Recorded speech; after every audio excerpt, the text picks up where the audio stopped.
بسم الله الرحمن الرحيم الحمد لله رب العالمين والصلاة والسلام سيدنا وحبيبنا مصطفى محمد صلى الله عليه وسلم وعلى آله وصحبه أجمعين وبعد. إن صدق الحديث كلام الله عز وجل وخير هدى محمد صلى الله عليه وسلم. نعم من يمغشي من الله سبحانه وتعالى نوصل من يجيش إنه إيمان محمد صلى الله عليه وسلم. نعم يمسديرو نيفوجا كتفوغا العشر أمور تدل على رجل سيء في الإسلام. ibintu 10 biranga umugabo mubi mu idini y'Islam.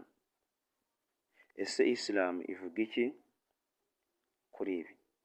Ni nayo mpamvu uyu munsi nshaka ko tuganira kandi tugasesengura buri kimwe kubera ko mu by'ukuri intumwa y'Imana Muhammad sallallahu alaihi wasallam yigishije buri kimwe kandi twigisha Islam nyawe ndetse n'umugabo nyawe muri Islam ndetse itwereka n'umugabo mubi muri Islam.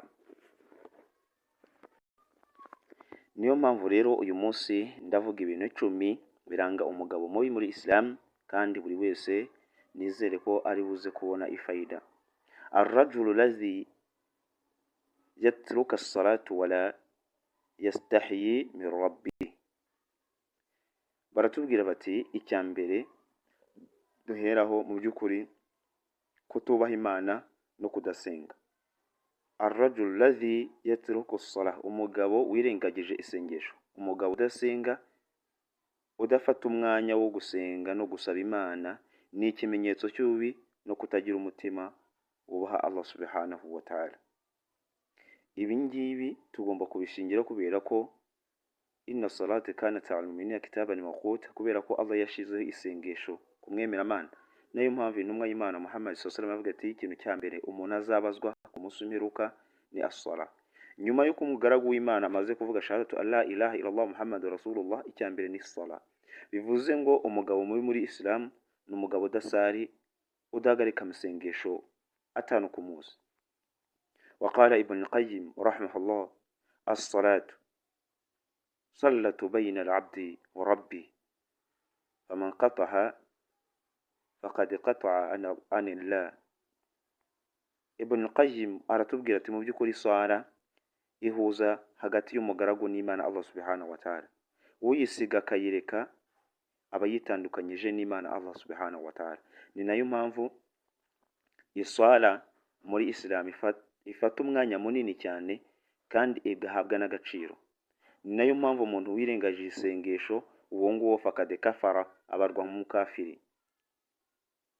Ndagira ngo muri iki kiganiro buri wese aze gukuramo isomo rikomeye cyane, kubera ko mu by'ukuri hari ibintu byinshi duhura nabyo akenshi ariko abantu ntibabisobanukirwe. Ar-rajulu jahilu alladhi yati ayata'allam.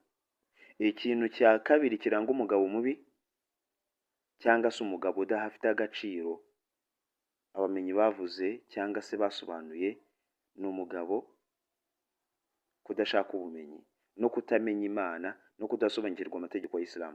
Ibi biranga umugabo mubi. Umugabo mubi udafata umwanya ngo yige asome Quran amenye agira ubumenyi bw'idini, uyu ni mubi. Ni nayo mpamvu umugabo wirengagije ubumenyi bw'idini akanga kwiga no kumenya ibyamufasha mu idini ye n'ubuzima bwe rusange, uwo nguwo afatwa nk'umuntu utari uw'agaciro mu idini y'Islam. Al-Imam Shafi'i rahimahullah alaysa ba'da al-kafiru shay'un adarra al-insan min al-jahl. Imam Shafi'i mu mvugo yaratubwira ati ntacyo bibangamiye umuntu nyuma y'ubuhakanyi nko kutamenya idini.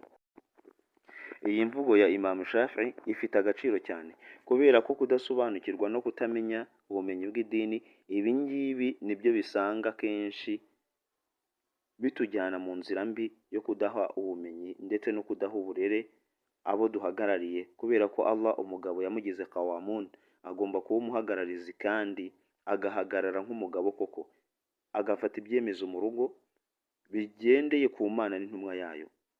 Nayo mpamvu rero umuntu udafite ubumenyi ibi ngibi bigaragara nk'umugabo mubi. Asarisu ar-rajulu ladhi yaghayu ala ahli.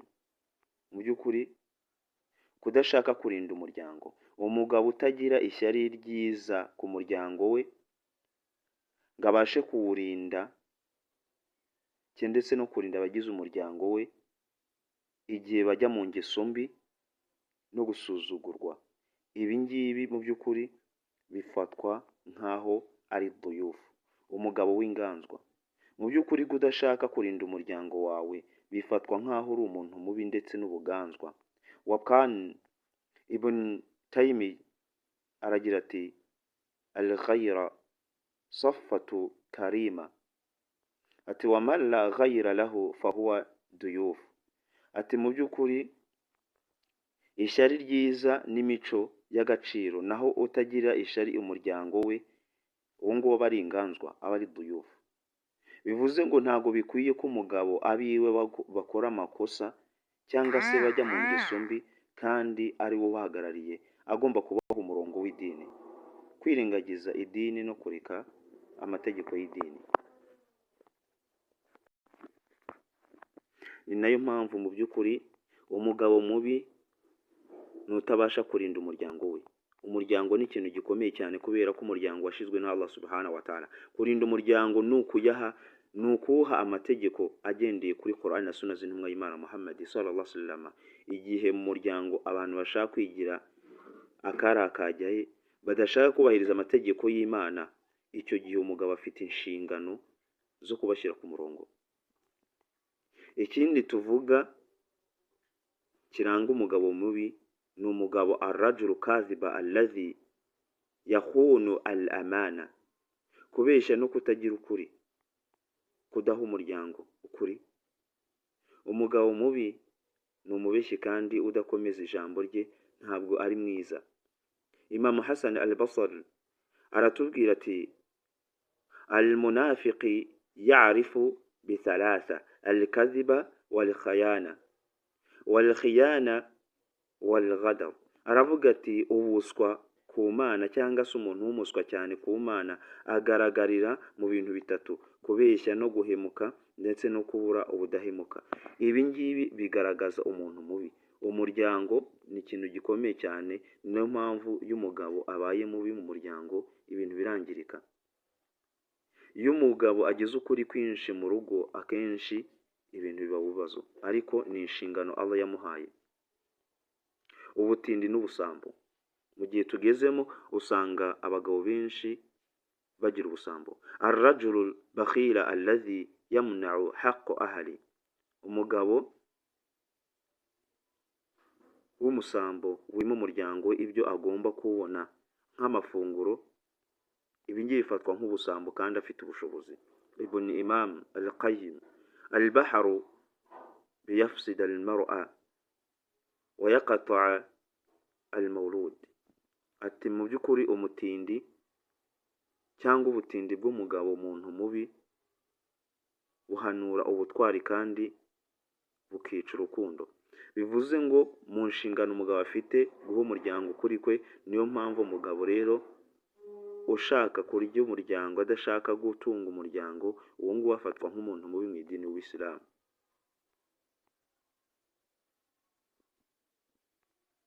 Ar-rajulu sari'un al-ghadabi alladhi